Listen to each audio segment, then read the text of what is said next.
Hi everyone, Kate here for a discussion video. I'm not even sure, I don't have a script planned and I'm not sure what I'm going to say, but I wanted to kind of have a bookish confession and unpack it and see maybe if something similar has happened to any of you. So something tragic has happened to my reading in 2019, and that is that I've had a reading slump with a specific genre, which has been a huge love of mine, and I haven't discussed it on my channel yet because I'm oddly embarrassed about it. I think it's just one of the kinds of books that when people think about the books that I like, they think about this, and that is mysteries. I feel like I should have like tragic music in the background. It's very upsetting to me. I can't believe I'm even saying it. So, if you've been following my videos at all this year, you'll know I really haven't been feeling well. And so I think that can kind of change the reading that you have. But why it's particularly upsetting to me that I have not really been wanting to read mysteries is that I hear so many people talk about how mysteries are so comforting to them when they're not feeling well. Or when they've had a stressful day. It's just so comforting to curl up with a mystery and, kind of let it sweep you away. And it's actually had the opposite effect on me. And so I don't think it's so much like the murder that happens, because it still feels, in most mysteries, it still feels rather safe. It's like rather contained, and there's someone who is going to investigate it and figure it out, and solve things. One thing that I did think about as a possibility as I was thinking about filming this was that often there is some kind of info dumping at some point. It depends on the mystery that you read. Like when you read a Dorothy Sayers, it is incredibly heavy in that. And you're going to get like train timetables. So even on a day that I'm feeling amazing, I wouldn't like that. But even just, I remember in February, no, what month was it? I totally failed at reading the second in the C.J. Sansom series, and it was supposed to be a buddy read with Kate from the novel Nomad, Doris from Aldi Books, and Heidi from My Reading Days. My Reading Days or My Reading Life? Heidi, I'm really sorry. If you're watching this. Anyhow, and I actually, even this year, I read the first one and I was able to really enjoy it. But then I think as the year progressed, I wasn't that interested in mysteries, and I was able to be interested in that one despite being in a mystery reading slump. And then as the year progressed, I got even less and less interested in them because I think I didn't realize it. And so I kept trying to read more, and then it just made it more off-putting. I kept fighting the slump, fighting against it. And part of it, in that one in particular, when you read like historical mysteries, I remember being so like overwhelmed by data. Like, oh, it's this year and they're talking about this address and this character and this is how they're related to this character. There's a lot of data to follow. And that's part of this, like the fatigue that I have can be kind of a brain fatigue, like a brain fog. And so having lots of minute little details to follow can feel really overwhelming when I'm reading a book. What doesn't feel overwhelming when I'm reading books are interpersonal details about characters and the ways that they relate to other characters. It's weird. Something about, the different details that may or may not tire me out while I'm reading.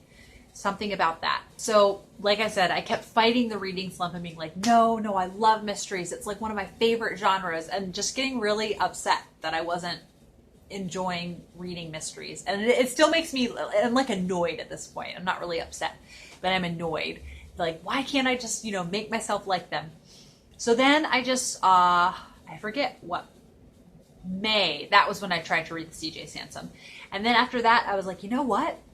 I'm really like, then I tried to read a Colin Dexter, Inspector Morris. Then I tried to read a Colin Dexter, Inspector Morris, and really didn't enjoy that.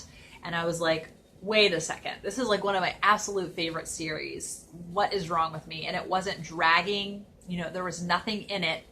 But I get especially annoyed when I don't when I get stuck in a library mystery book, because I'm like, I don't own this. I can't just, put it on the bookshelf for a while and then come back to it. I'll have to go to the library and check it out again. But anyhow, and I kind of realized, like, what am I trying to accomplish by reading things that I'm just not in the mood for? You're not going to stay exactly the same in your reading life as much as we want to.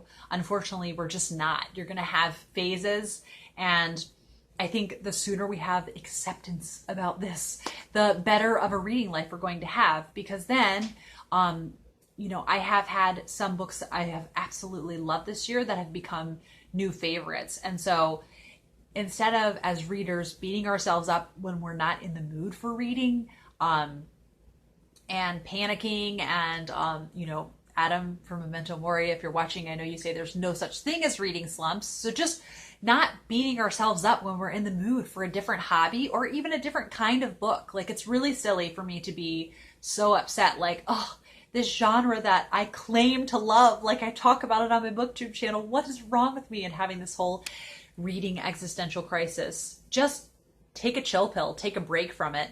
I know there's different strategies for, like, when you're not in the mood for reading or when you're not in the mood for a certain kind of book. And one thing people recommend is to just read a totally different kind of book. So I finally stopped fighting it, and I just haven't been reading them. And another kind of extra motive I have is coming up in December, it would be what could possibly be my third Cloak and Dagger Christmas readathon to host. It's a rather small readathon. It's just like people who follow my channel. But last year, Kate from the Novel Nomad and Carolyn from Carolyn's Reading Rambles and Mel from Mel's Bookland Adventures hosted as well. And so I think maybe more people joined. So it's not like BookTube will be devastated if I don't host Cloak and Dagger Christmas. But I would like that to be like a thing I do in December. And I often struggle in December, like, what should I read? And so it's nice to have, like, I will read mysteries. And so I was thinking, you know what? Why don't I just not fight it and take a break for a lot of 2019? It's sad, but I can't do anything to change it by continuing to try to read mysteries.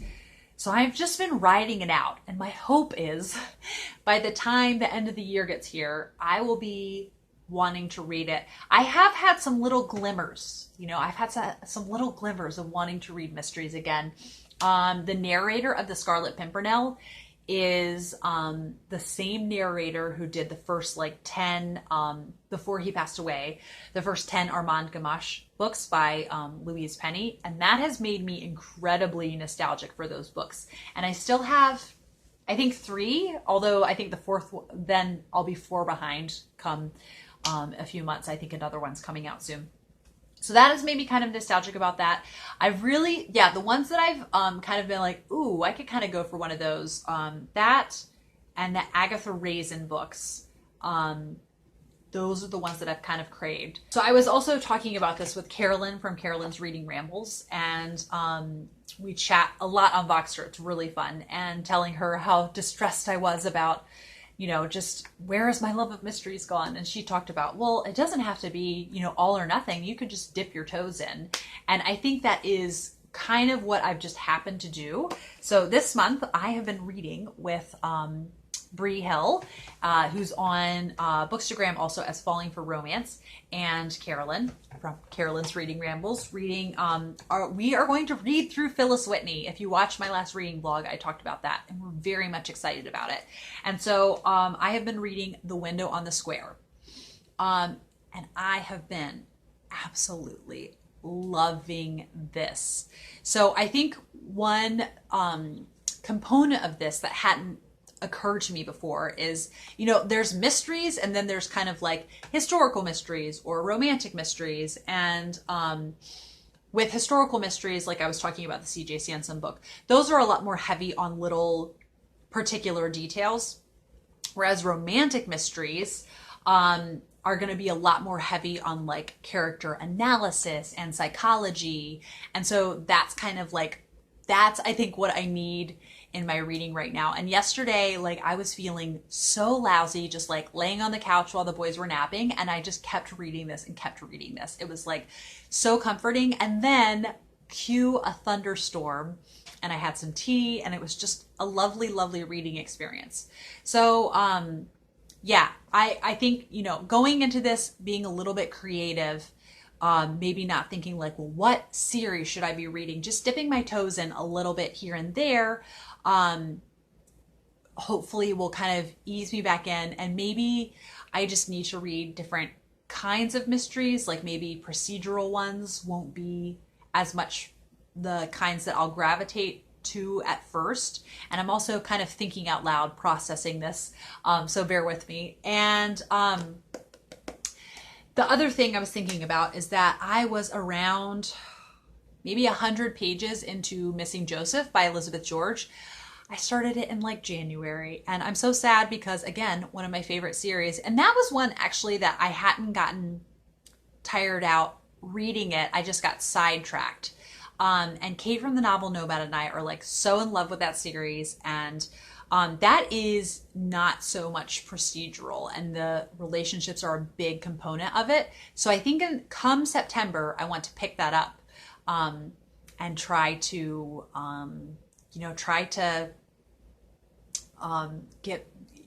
dip my toes in, like I said. And I had mentioned on my reading vlogs just trying to clean up my currently reading folder on Goodreads, and I have really whittled that down a lot. That has made me like so happy whittling that down. And I have two that I've been working on this month, getting two big books, getting that whittled down. And so I think in September, then maybe I'll focus on Missing Joseph and over the course of September. So I think maybe just, like I said, just taking a chill pill, not reading nearly as many, and maybe for now the procedural ones, staying away from those. Although it made me really sad to put down that Colin Dexter, because that had been a series that I had started to read and just really, really enjoyed. So I think that's all I had to say. Let me know if you've had kind of phases with different reading genres. This is the first time this has happened to me, with having like a beloved genre, just like not wanting to read it for a long time. So maybe, you know, this is something that's rather common with readers and I just didn't know about it. Let me know what you think. And I don't know when I'll be back for a video, but hopefully soon. And I hope you're having a lovely day.